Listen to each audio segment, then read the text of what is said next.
പൊന്നു പമ്പയിൽ പ്രണവരൂപനായി വന്നുദിച്ചൊരൻ ഗണപതിയെ ഗംഗാധര സുത ഗണപതിയെ ഗം ഗണേശ ഗജമുഖ ഗണപതിയെ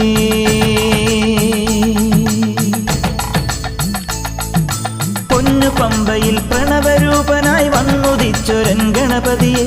ഗംഗാധര സുത ഗണപതിയെ ഗം ഗണേശ ഗജമുഖ ഗണപതിയെ പമ്പാ ഗണപതി പാരിന് ഗുണനിധി മംഗളമൂർത്തേ സിദ്ധിവിനായക ഇരുമുടിയോടെ ഞാൻ മല കയറുമ്പോൾ